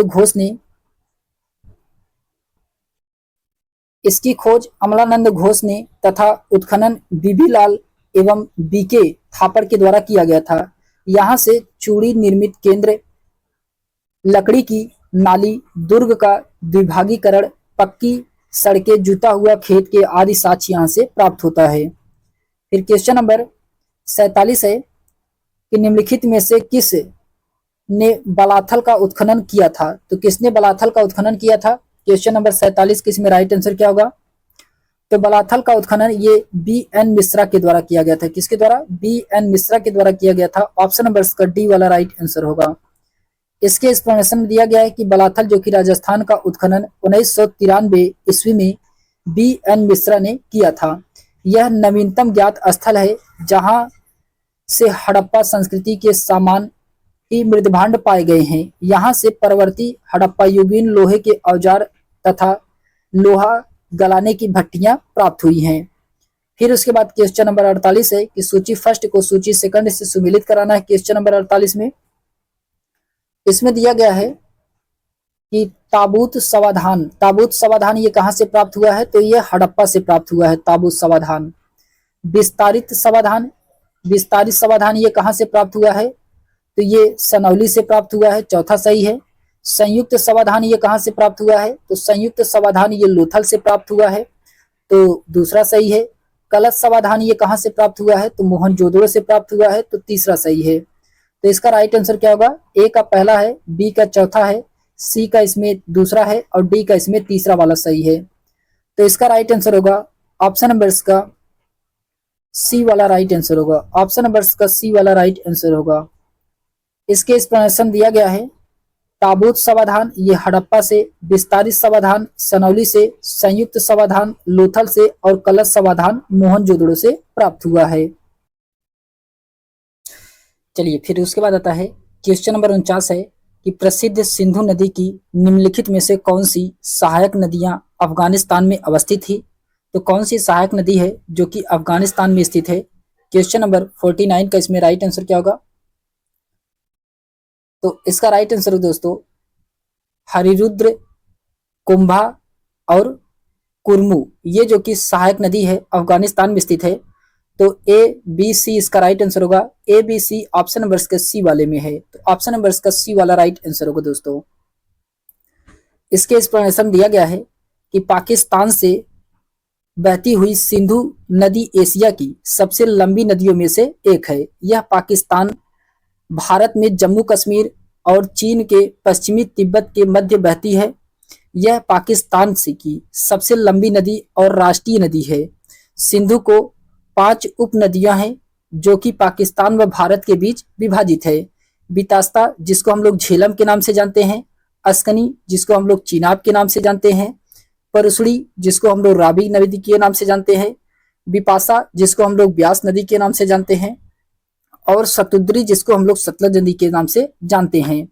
तो अफगानिस्तान में प्रवाहित होने वाली सिंधु की सहायक नदियां कुंभा, कुरमू, हरिरुद्र है। फिर उसके बाद आता है क्वेश्चन नंबर 50 है कि मनके बनाने वाली कार्यशाला निम्नलिखित में से किस हड़प्पन स्थल पर पाई गई है। तो मनके बनाने वाली कार्यशाला निम्नलिखित में से किस हड़प्पन स्थल से पाई गई है। क्वेश्चन नंबर 50 का इसमें राइट आंसर होगा दोस्तों बनावली से पाया गया है और लोथल से पाया गया है। बनावली और लोथल इसका दोनों राइट आंसर होगा दोस्तों। तो बी और सी इसमें दोनों राइट आंसर होगा, बनावली और लोथल इसका राइट आंसर होगा। इसके एक्सप्लेनेशन दिया गया है कि प्रमुख हड़प्पाई स्थल लोथल, बनावली व चहुंद्रो से मनके बनाने की कार्यशाला प्राप्त हुई है, जबकि आमरी को ऐसा पहला स्थल माना गया है जहां से सबसे पहले प्राग हड़प्पा कालीन अवशेष मिले हुए हैं। रंगपुर से मुख्यतः धान की भूसी की प्राप्ति हुई है। फिर उसके बाद क्वेश्चन नंबर 51 है कि उपलब्ध प्रमाणों के आधार पर हड़प्पा सभ्यता ने मानव जाति को 2 अस्थायी उपहार प्रदान किए थे, वे कौन से थे। क्वेश्चन नंबर 51 का इसमें राइट आंसर क्या होगा कि उपलब्ध प्रमाणों के आधार पर हड़प्पा सभ्यता ने मानव जाति को जो 2 अस्थायी उपहार प्रदान किए थे वह था दोस्तों कौन सा था, तो गेहूं और कपास था। गेहूं और कपास था। ऑप्शन नंबर का फर्स्ट वाला राइट आंसर दोस्तों, गेहूं और कपास इसका राइट आंसर होगा। इसके एक्सप्लेनेशन दिया गया है कि हड़प्पा सभ्यता की जौ, गेहूं, धान, कपास, सरसों, लाही, तिल, मटर, बाजरा प्रमुख कृषि उत्पादक थी जो परवर्ती संस्कृत में आए थे। गेहूं की 2 प्रजातियां ट्रिटिकम व कंपेस्टस थी जो कि इस संदर्भ में मुख्यतः कपास का वर्णन रुचिकर रहे। सूती और इसके विभिन्न उत्पादों की हड़प्पा सभ्यता का प्रथम प्रयोक्ता रही है और यहीं से इसके प्रयोग का प्रसार पाश्चिवर्ती और उत्तरवर्ती संस्कृतियों में हुआ है। फिर उसके बाद क्वेश्चन नंबर 52 है कि भारतीय उपमहाद्वीप के किस भाग में हड़प्पा संस्कृति का उदय हुआ है। तो भारतीय उपमहाद्वीप के किस भाग में हड़प्पा संस्कृति का उदय हुआ है। क्वेश्चन नंबर 52 का इसमें राइट आंसर होगा दोस्तों। इसका राइट आंसर क्या होगा, तो उत्तरी पश्चिमी में ऑप्शन नंबर का सी वाला राइट आंसर होगा। उत्तरी पश्चिमी इसका राइट आंसर होगा। इसके एक्सप्लेनेशन दिया गया है कि हड़प्पा या सिंधु संस्कृति का उदय उत्तरी उपमहाद्वीप में पश्चिमोत्तर भाग में ताम्र पाषाणिक पृष्ठभूमि पर हुआ है। सिंधु सभ्यता सैंधव सभ्यता नगरीय सभ्यता थी। सैंधव सभ्यता से प्राप्त परिपक्व अवस्था वाले स्थलों में से प्रमुख नगरों की संज्ञा दी गई है। ये हैं हड़प्पा, मोहनजोदड़ो, बनावली, धौलावीरा, लोथल, कालीबंगा, चहुंदड़ो, ये सभी हैं। फिर उसके बाद आता है क्वेश्चन नंबर 53 है। क्वेश्चन नंबर 53 में कहा जा रहा है कि सिंधु घाटी के निवासियों को किस धातु का ज्ञान नहीं था। तो सिंधु घाटी के निवासियों को किस धातु का ज्ञान नहीं था। क्वेश्चन नंबर 53 का इसमें राइट आंसर क्या होगा दोस्तों, तो लोहा का ज्ञान नहीं था। ऑप्शन नंबर का सी वाला राइट आंसर होगा। लोहा इसका राइट आंसर होगा। इसके एक्सप्लेनेशन दिया गया है कि रेडियो कार्बन C14 जैसी नवीन विश्लेषण पद्धति के द्वारा सिंधु सभ्यता की सर्वमान्य तिथि 2350 ईसा पूर्व से 1750 ईसा पूर्व मानी गई है। इस सभ्यता की खोज राय बहादुर दयाराम साहनी के द्वारा की गई थी। इस सभ्यता को आद्य ऐतिहासिक अथवा कांस्य युगीन में रखा जा सकता है। इस सभ्यता के लोगों को लोहे का ज्ञान नहीं था। फिर उसके बाद क्वेश्चन नंबर 54 है कि सिंधु सभ्यता के लोगों के लिए डील वाला बैल क्या था। सिंधु सभ्यता के लोगों के लिए डील वाला बैल था। तो क्वेश्चन नंबर 54 का इसमें राइट आंसर क्या होगा, तो डील वाला बैल ये जो कि पवित्र पशु था, क्या था, पवित्र पशु था। ऑप्शन नंबर का सी वाला राइट आंसर होगा। इसके एक्सप्लेनेशन दिया गया है कि सैंधव के धर्मी ज्ञान के लिए मुख्य रूप से मुद्राओं, छोटी छोटी मूर्तियों तथा पाषाण प्रतिमाओं आदि के प्रमाण पर ही निर्भर रहना पड़ता है। सिंधु सभ्यता में पशु पूजा प्रचलित थी। इसमें गैडा, बैल, चीता, भैंसा, कुबड़दार बैल आदि प्रमुख हैं। इसमें कुबड़दार बैल की पवित्र पशु के रूप में उपासना होती है। फिर उसके बाद क्वेश्चन नंबर 55 है कि सिंधु सभ्यता काल के लोग घर बनाते थे। तो सिंधु सभ्यता काल के लोग घर किससे बनाते थे। क्वेश्चन नंबर 55 का इसमें राइट आंसर क्या होगा, तो सिंधु सभ्यता के लोग जो घर बनाते थे ये पक्की ईंटों से बनाते थे। कैसे, पक्की ईंटों से बनाते थे। ऑप्शन नंबर का डी वाला राइट आंसर होगा दोस्तों। इसके एक्सप्लेनेशन दिया गया है कि सैंधव सभ्यता नगरी एवं कांस्य युगीन सभ्यता थी। यहाँ के मकान, नालियां तथा स्नान गृह अच्छी तरह से पकाई गई ईंटों की सहायता से बनाई जाती थी। ईंटें चतुर्भुजाकार होती थी। भवन 3 प्रकार के मिलते हैं, निवास गृह, विशाल भवन तथा सार्वजनिक स्नानागार। फिर उसके बाद आता है क्वेश्चन नंबर 56 है कि हड़प्पा संस्कृति के किस स्थल में युग्म समाधान प्राप्त हुआ है। तो हड़प्पा संस्कृति के किस स्थल में युग्म समाधान प्राप्त हुआ है। क्वेश्चन नंबर 56 का इसमें राइट आंसर क्या होगा, तो ये प्राप्त हुआ है दोस्तों कालीबंगा से और लोथल से। कालीबंगा और लोथल दोनों स्थानों से प्राप्त हुआ है। ऑप्शन नंबर का ए और बी इसमें दोनों राइट आंसर होगा। इसके एक्सप्लेनेशन दिया गया है कि लोथल से 3 युग्म समाधान प्राप्त हुआ है तथा कालीबंगा से 2 युग्म समाधानियां प्राप्त हुई हैं। लोथल से बंदरगाह, फारस की मुहर, घोड़े की लघु मृण मूर्तियां आदि यहां से प्राप्त हुआ है, जबकि कालीबंगा से हवन कुंड या अग्निकुंड, अलंकृत ईंटें, हल के निशान यानी कि जुते हुए हल के साक्ष्य इत्यादि यहां से प्राप्त हुआ है। कहां से, ये कालीबंगा से प्राप्त हुआ है। फिर क्वेश्चन नंबर 57 है कि निम्न में से सर्वप्रथम किसने यह विचार व्यक्त किया था कि आर्यों ने भारत में पश्चिमोत्तर से प्रवेश किया था और हड़प्पा संस्कृति को नष्ट किया। ये किसका विचार था। क्वेश्चन नंबर 57 का इसमें राइट आंसर क्या होगा, तो ये विचार था दोस्तों व्हीलर का। व्हीलर का ऑप्शन नंबर का सी वाला राइट आंसर होगा। व्हीलर इसका राइट आंसर होगा। इसके एक्सप्लेनेशन दिया गया है कि व्हीलर के अनुसार 2वीं शताब्दी ईसा पूर्व के मध्य तक हड़प्पा सभ्यता विद्यमान थी। यद्यपि अपने उत्तर काल में यह क्रमिक पतन की ओर अग्रसर हो रही थी। लगभग 1500 ईसा पूर्व में इस सभ्यता का सहसा एवं आकस्मिक अंत किसी बाह्य आक्रमण के परिणाम था। द्वितीय सहस्त्राब्दी ईसा पूर्व में पश्चिमी एशिया में विभिन्न प्रजातियों का बड़े पैमाने पर इधर उधर संचरण हुआ।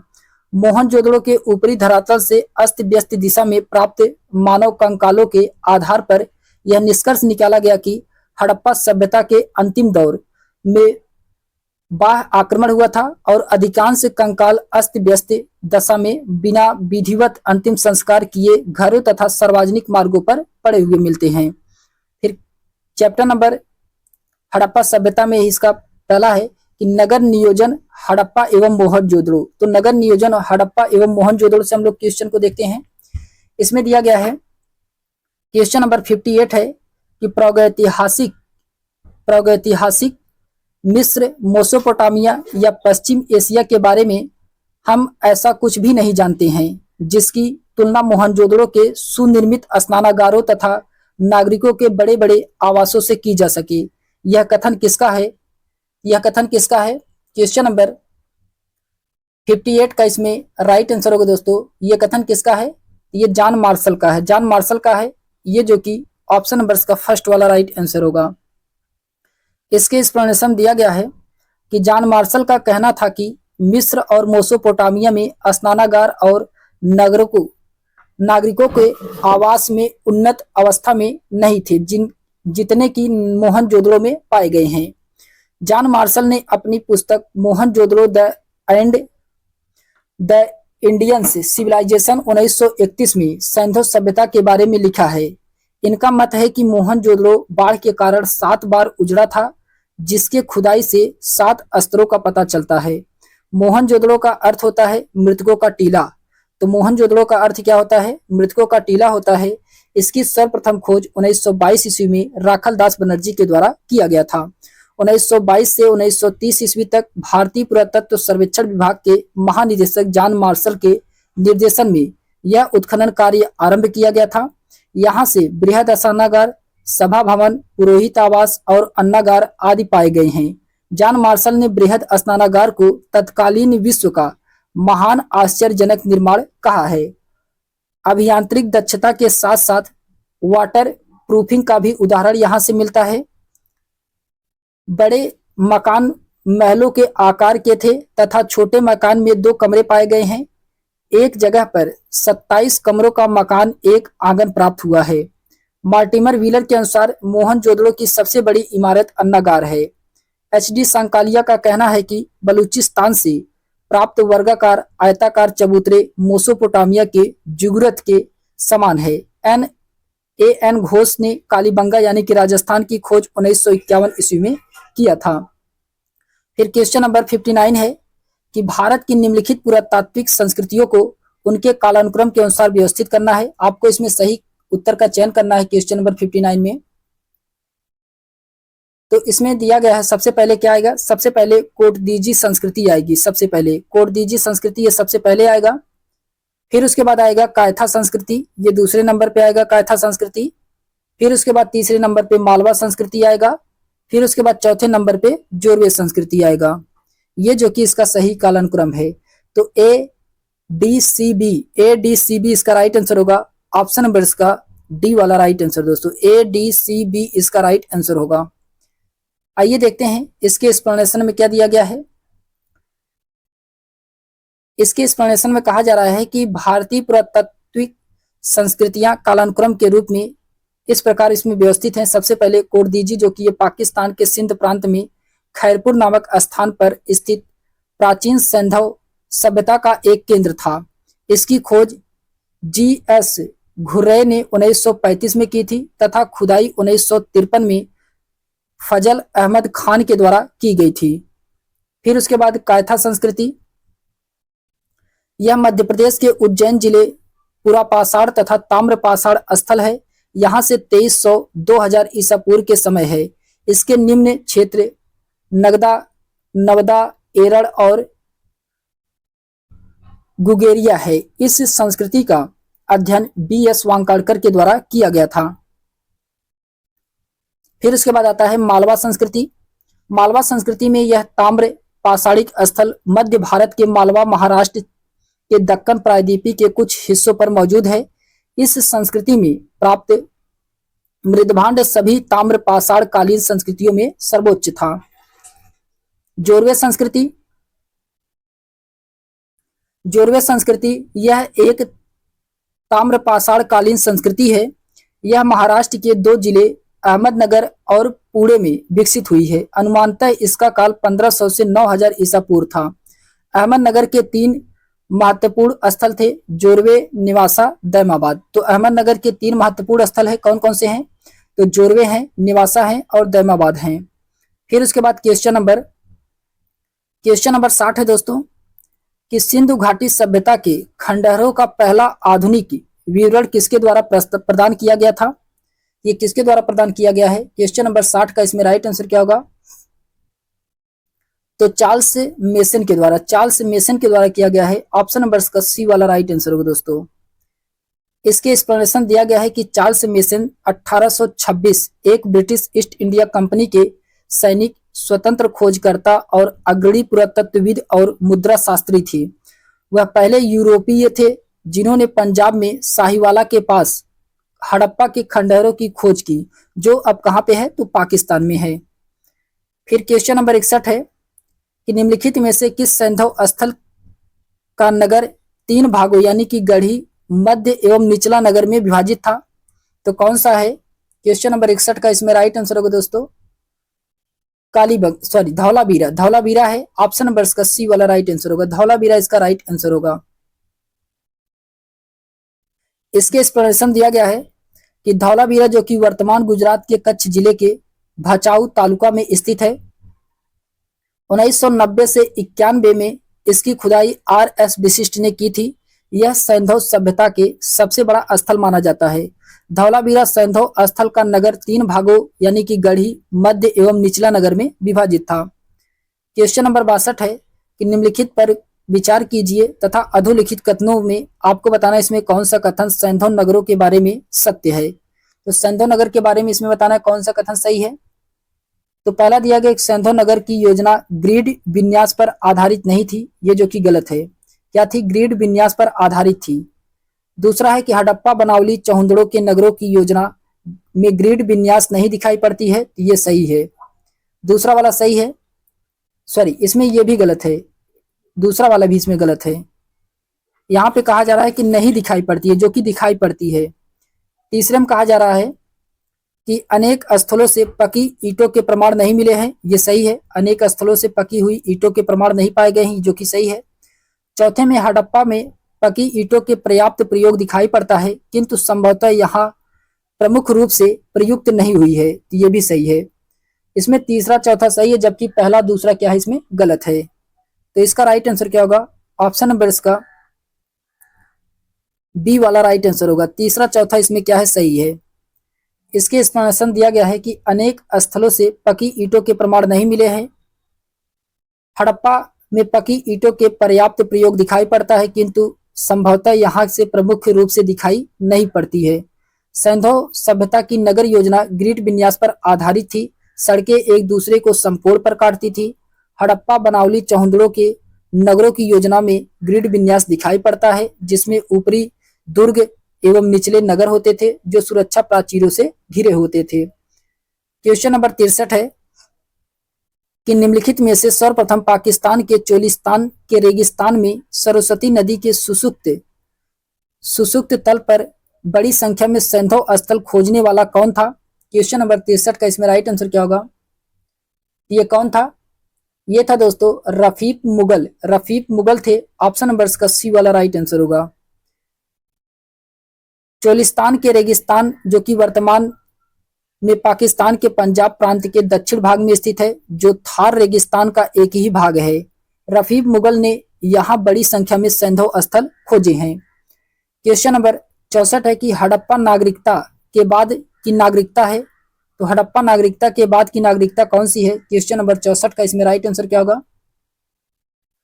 तो इसके बाद चालकोलिथिक है। क्या है? चालकोलिथिक है। ऑप्शन नंबर का फर्स्ट वाला राइट आंसर होगा। चालकोलिथिक इसका राइट आंसर होगा।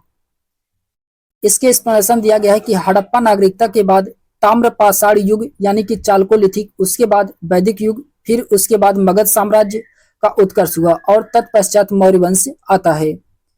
क्वेश्चन नंबर 65 है। क्वेश्चन नंबर 65 में कहा जा रहा है कि निम्नलिखित सैंधव स्थलों को उनकी भौगोलिक स्थिति के अनुसार दक्षिण से उत्तर की ओर व्यवस्थित कीजिए। तो दक्षिण से उत्तर की ओर व्यवस्थित करना है क्वेश्चन नंबर 65 में। तो सबसे पहले इसमें भगत राव, ये सबसे पहले आएगा भगत राव। फिर उसके बाद आएगा इसमें दोस्तों भगत राव के मेहगमन, मेहगमन ये दूसरे पे आएगा।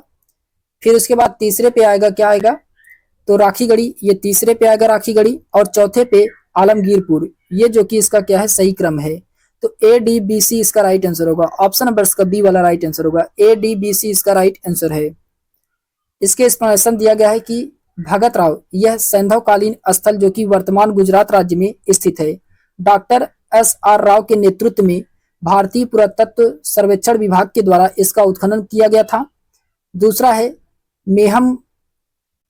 मेहगम, यह सैंधव स्थल भी वर्तमान गुजरात राज्य में स्थित है, यहाँ से सैंधवकालीन व्यापारिक मार्ग पर स्थित था।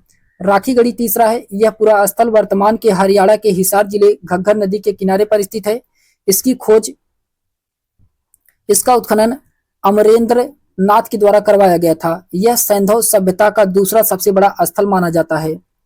चौथा है आलमगीरपुर, यह सैंधव सभ्यता का सबसे पूर्वी स्थल माना जाता है जो कि वर्तमान में उत्तर प्रदेश के मेरठ जिले में हिंडन नदी के तट पर अवस्थित है। फिर उसके बाद आता है क्वेश्चन नंबर 66 है कि इनमें से कौन सा लोथल और चौहंदड़ो में स्थित हड़प्पा वालों के अत्यंत महत्वपूर्ण उद्यम है। तो कौन सा है, क्वेश्चन नंबर 66 का इसमें राइट आंसर क्या होगा, यह है मणि निर्माण। मणि निर्माण ऑप्शन नंबर इसका बी वाला राइट आंसर होगा। मणि निर्माण इसका राइट आंसर होगा। मणि निर्माण जो कि लोथल और चौहंदड़ो में हड़प्पा वालों का प्रमुख उद्यम था। क्वेश्चन नंबर 67 है कि हड़प्पा वालों की आयात कर लेने वाली अत्यंत प्रमुख वस्तु कौन सी थी। क्वेश्चन नंबर 67 का इसमें राइट आंसर क्या होगा, तो धातु तथा कीमती नग, धातु तथा कीमती नग इसका राइट आंसर होगा। ऑप्शन नंबर इसका फर्स्ट वाला राइट आंसर होगा। इसके एक्सप्लेनेशन दिया गया है कि हड़प्पा के लोग राजस्थान के खेतड़ी खान से तांबा का आयात करते थे तथा जस्ता की मात्रा भारतीय उपमहाद्वीप में कम होने के कारण अफगानिस्तान से आयात करते थे। खाद्य सामग्री तथा वस्त्र तथा मिट्टी के बर्तन बनाने में लोग परंपरागत थे। फिर उसके बाद क्वेश्चन नंबर 68 है कि किस नदी के तट पर मोहनजोदड़ो की खुदाई संपन्न हुई थी। किस नदी के तट पर मोहनजोदड़ो की खुदाई संपन्न हुई थी। क्वेश्चन नंबर 68 का इसमें राइट आंसर क्या होगा, तो इसका राइट आंसर होगा सिंधु नदी। सिंधु नदी ऑप्शन नंबर इसका डी वाला राइट आंसर होगा। सिंधु नदी इसका राइट आंसर होगा। इसके एक्सप्लेनेशन दिया गया है कि मोहनजोदड़ो जो कि सिंध के लरकाना जिले में सिंधु नदी के दाएं तट पर स्थित है।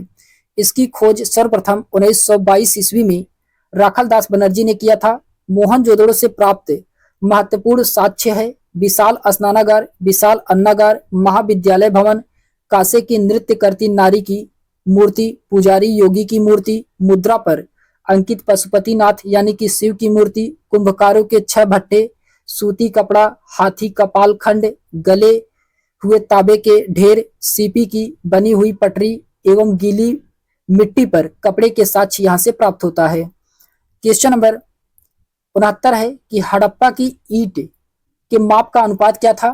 तो हड़प्पा के ईंट का माप का अनुपात बताना है क्वेश्चन नंबर 69 में।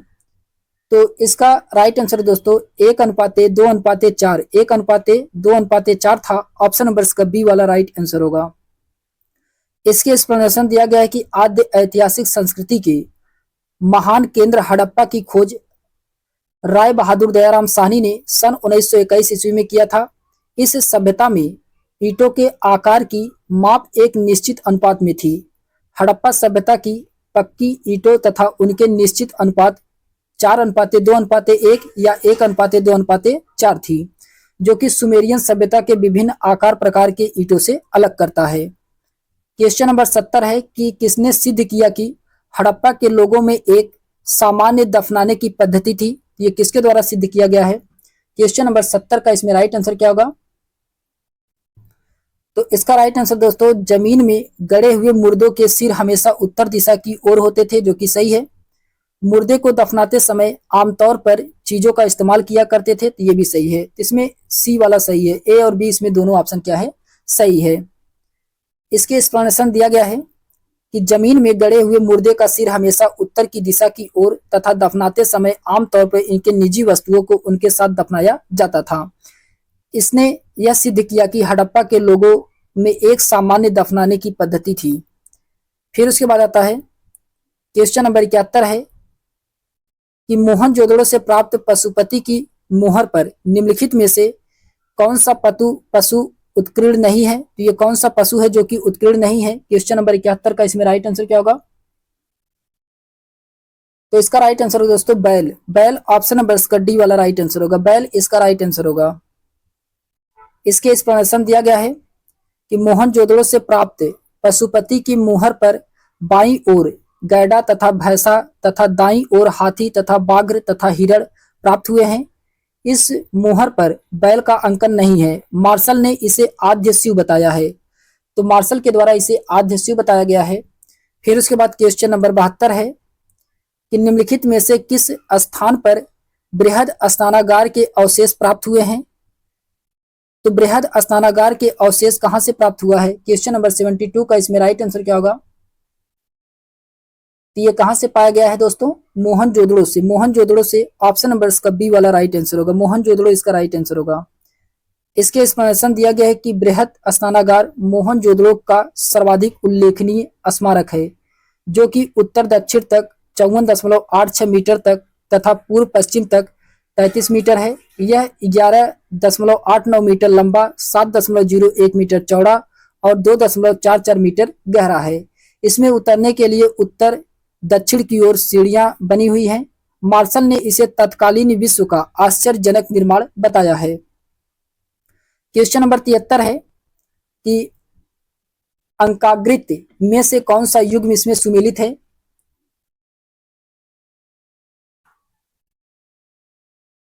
अंग्राकृत में से निम्न में से कौन सा इसमें सही सुमेलित है। क्वेश्चन नंबर 73 का इसमें राइट आंसर होगा दोस्तों सूरकोटदा घोड़े के अवशेष प्राप्त हुए हैं सूरकोटदा से, तो ऑप्शन नंबर का सी वाला राइट आंसर है दोस्तों, ऑप्शन नंबर का सी वाला यही इसमें क्या है, सही सुमेलित है। इसके एक्सप्लेनेशन दिया गया है कि गुजरात के कच्छ के जिले में स्थित सूरकोटदा की सबसे प्रमुख उपलब्धि घोड़े के कुछ हड्डियां पाया जाता है। यह नगर 2 दुर्गीकृत भागों में गढ़ी तथा आवास के क्षेत्र में विभाजित था। यहाँ से पत्थर के चिनाई वाले भवनों के साक्ष्य मिले हैं। यहाँ से कलश समाधान का भी उदाहरण हमें प्राप्त होता है। क्वेश्चन नंबर 74 है कि मोहनजोदड़ो जिले में स्थित है, तो मोहनजोदड़ो ये किस जिले में स्थित है। 74 का इसमें राइट आंसर दोस्तों लरकाना में है। कहां पे है, लरकाना में है। ऑप्शन नंबर का सी वाला राइट आंसर होगा, लरकाना इसका राइट आंसर होगा। मोहनजोदड़ो जो कि पाकिस्तान के सिंध प्रांत के लरकाना जिले में सिंधु नदी के दाएं तट पर स्थित है, जिसकी खोज 1922 ईस्वी में राखलदास बनर्जी ने किया था। यह हड़प्पा सभ्यता का सबसे प्रसिद्ध पुरा स्थल है। यह नगर कच्ची ईंटों के चबूतरे पर स्थित है। यहाँ पर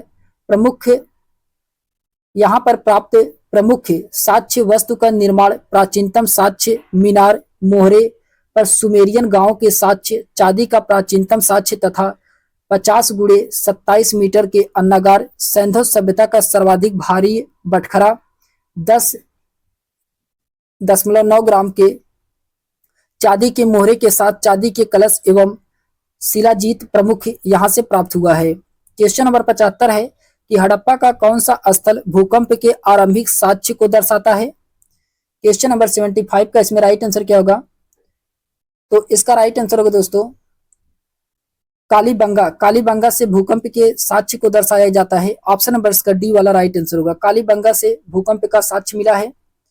फिर उसके बाद आता है, इसके एक्सप्लेनेशन में दिया गया है कि हड़प्पा कालीन स्थल कालीबंगा से भूकंप के प्राचीन साक्ष्य मिलते हैं। धौलावीरा से स्नानागार व निर्माण में पत्थर के साक्ष्य आदि प्रमुख साक्ष्य है तथा मोहनजोदड़ो से एक सींग पर 3 मुख वाले देवता पशुपतिनाथ की मूर्तियां प्राप्त हुई हैं। इसके चारों ओर हाथी, गैंडा, चीता व भैंसा विराजमान है। क्वेश्चन नंबर 76 है कि सिंधु घाटी सभ्यता निम्नलिखित में से किस प्रकृति की थी। तो सिंधु घाटी सभ्यता निम्नलिखित में से किस प्रकृति की थी। क्वेश्चन नंबर 76 का इसमें राइट आंसर क्या होगा। तो ये शहरी प्रकृति की है। कैसी है, शहरी प्रकृति की है। ऑप्शन नंबर इसका बी वाला राइट आंसर होगा। सिंधु सभ्यता शहरी प्रकृति की थी। यहाँ से घरों के बाहर नालियां, घरों में अन्नागार व स्नानागार आदि ऐसे साक्ष्य मिलते हैं जिससे यह ज्ञात होता है कि ये सब कुछ सुव्यवस्थित रूप से रहते थे। क्वेश्चन नंबर 77 है कि हड़प्पा सभ्यता की पहली खगोलीय पर्यवेक्षणशाला निम्नलिखित में से किस प्राचीन भारतीय स्थल पर पाई गई है। क्वेश्चन नंबर 77 का इसमें राइट आंसर क्या होगा। तो ये धौलावीरा से ऑप्शन नंबर इसका डी वाला राइट आंसर होगा। धौलावीरा इसका राइट आंसर होगा। हड़प्पा सभ्यता की पहली खगोलीय पर्यवेक्षणशाला धौलावीरा नामक प्राचीन स्थल से पाई गई है। धौलावीरा गुजरात के कच्छ जिले में अवस्थित है। इसकी खोज 1901 में आर.एस. वशिष्ठ ने की थी। धौलावीरा वर्तमान में खोजे गए हड़प्पाकालीन विशालतम नगरों में से एक है। यह 3 प्रमुख भागों में विभाजित है। फिर उसके बाद क्वेश्चन नंबर 78 है कि मोहनजोदड़ो में किले व शहर में सबसे चौड़ी सड़कें क्रमशः थी। तो मोहनजोदड़ो में किले व शहर में सबसे चौड़ी सड़कें क्रमशः थी। क्वेश्चन नंबर 78 का इसमें राइट आंसर क्या होगा। तो 7 व 11 मीटर, 7 व 11 मीटर थी। ऑप्शन नंबर इसका बी वाला राइट आंसर होगा। 7 व 11 मीटर इसका राइट आंसर होगा। इसके एक्सप्लेनेशन दिया गया है कि मोहनजोदड़ो की प्रमुख विशेषता उनकी सड़क निर्माण कला थी। सामान्यतः सड़कें एक दूसरे को समकोण पर काटती थी। मुख्य सड़कों को प्रथम सड़क या राजपथ कहा गया है। किले व शहर की सड़कें क्रमशः 7 से 11 मीटर चौड़ी होती थी। मोहनजोदड़ो की सड़क सहायक सड़कें जिसपे चौराहे प्रमुख सड़क से मिलती थी उसे पुरातत्ववेत्ताओं ने ऑक्सफोर्ड क्रस कहा है। फिर उसके बाद क्वेश्चन नंबर 79 है कि हड़प्पा सभ्यता में निम्नलिखित किसकी जानकारी नहीं थी। तो हड़प्पा सभ्यता में किसकी जानकारी नहीं थी। तो नहर की जानकारी नहीं थी। ऑप्शन नंबर इसका सी वाला राइट आंसर होगा। नहर की जानकारी नहीं थी। हड़प्पा सभ्यता में नहर की साक्ष्य प्राप्त नहीं हुआ है। सिंधु नदी पर बांध के निर्माण का साक्ष्य मिलता है। घरों में कुएं के साक्ष्य भी प्राप्त होता है। क्वेश्चन नंबर 80 है कि किस हड़प्पाकालीन स्थल पर जहाजी मालघाट है। क्वेश्चन नंबर 80 का इसमें राइट आंसर क्या होगा। तो क्वेश्चन नंबर 80 का इसमें राइट आंसर होगा दोस्तों लोथल में ऑप्शन नंबर इसका बी वाला राइट आंसर होगा। लोथल इसका राइट आंसर होगा। लोथल सागर तट पर स्थित होने के कारण पश्चिमी एशिया से व्यापार का प्रमुख बंदरगाह था। कालीबंगा से बेलनाकार मोहरे, हल के निशान, हवन कुंड, ईंट से निर्मित चबूतरे आदि प्रमुख साक्ष्य प्राप्त होते हैं। फिर उसके बाद आता है क्वेश्चन नंबर 81 है कि हड़प्पा कालीन नगरों में किस स्थान पर हल से जोता गया खेत मिला था। ये कहां से पाया गया है। क्वेश्चन नंबर 81 का इसमें राइट आंसर दोस्तों कालीबंगा से प्राप्त हुआ है। ऑप्शन नंबर इसका फर्स्ट वाला राइट आंसर होगा। इसके एक्सप्लेनेशन दिया गया है कि कालीबंगा जो कि वर्तमान राजस्थान के गंगानगर जिले में स्थित, इसकी खोज 1952 में एक घोष के द्वारा की गई थी। यहाँ से प्राक सैंधव संस्कृति की सबसे महत्वपूर्ण उपलब्धि जुते हुए खेत के साक्ष्य मिलता है। क्वेश्चन नंबर 82 है कि हड़प्पा कालीन नगरों के विषय में निम्नलिखित कथनों पर विचार कीजिए। 82 का इसमें राइट आंसर क्या होगा। तो इसका राइट आंसर होगा सभी नगर सिंधु नदी के किनारे अवस्थित थे, जो कि ये क्या है, गलत है। लोथल नगर एक बंदरगाह था, ये सही है। इसमें केवल दूसरा वाला ही सही है, पहला वाला क्या इसमें गलत है। ऑप्शन नंबर इसका बी वाला राइट आंसर होगा। इसके एक्सप्लेनेशन दिया गया है कि हड़प्पा कालीन नगरों में सभी नगर सिंधु नदी के तट पर अवस्थित नहीं थे। अरब सागर के तट पर विकसित बंदरगाह सूतका गेंडोर, बालाकोट, अल्लादीदिनो तथा लोथल आदि प्रमुख बंदरगाह थे। लोथल से बंदरगाह के साक्ष्य मिलते हैं। क्वेश्चन नंबर 83 है कि नीचे 2 कथन दिए गए हैं, आपको इसमें पढ़ करके एक अभिकथन दिया गया है और कारण आर दिया गया है। पढ़ करके इसमें सही उत्तर का चयन करना है, कौन सा इसमें सही है। तो इसमें अभिकथन ए में कहा जा रहा है कि अब इस संबंध में काफी कम संदेह है कि सिंधु घाटी सभ्यता के कतिपय पहलू द्वितीय और प्रथम शताब्दी की संस्कृतियां से मिलते हैं, जो कि ये क्या है, सही है। अभिकथन सही है। कारण आर में कहा जा रहा है कि सिंधु घाटी सभ्यता और वैदिक संस्कृति के बीच प्रारंभिक हैती सभ्यता के अस्तित्व को अब नहीं माना जाता है, तो ये भी सही है। कथन कारण दोनों सही है, लेकिन इसका एक्सप्लेनेशन सही नहीं है, तो इसलिए इसका राइट आंसर होगा ऑप्शन नंबर इसका बी वाला राइट आंसर होगा। इसके एक्सप्लेनेशन दिया गया है कि मानवता की जहां यह पहली गाथा जन्मी वह क्षेत्र सभ्यताओं की उर्वर भूमि रहा। प्राचीनतम आर्य सभ्यता मिस्र थी। सुमेरीय, असीरी, हिब्रू, हिती, यूनानी सभ्यताएं भूमध्य सागर के चारों ओर रहती थी। इससे इनका तालमेल बना रहा। सिंधु घाटी सभ्यता का प्रभाव हिती सभ्यता पर दिखाई देता है। शुरू में इन सभ्यताओं की संस्कृति, भाषा आदि के अवशेष और मेल जोल मिलता था, जो कि बाद के अस्तित्व में हिती सभ्यता का अस्तित्व मिलता था, लेकिन बाद में हिती सभ्यता के अस्तित्व को सिंधु घाटी सभ्यता और वैदिक सभ्यता के बीच नहीं पाया जाता था। इसके बाद हम लोग दोस्तों क्वेश्चन नंबर 84 से नेक्स्ट वीडियो में देखेंगे। तो आज के लिए बस इतना ही। हम लोग मिलते हैं एक नेक्स्ट वीडियो में क्वेश्चन नंबर 84 से। अगर आपको ये वीडियो पसंद आए तो चैनल को लाइक शेयर सब्सक्राइब अवश्य करिएगा दोस्तों। तो तब तक के लिए सभी दोस्तों को बहुत बहुत धन्यवाद।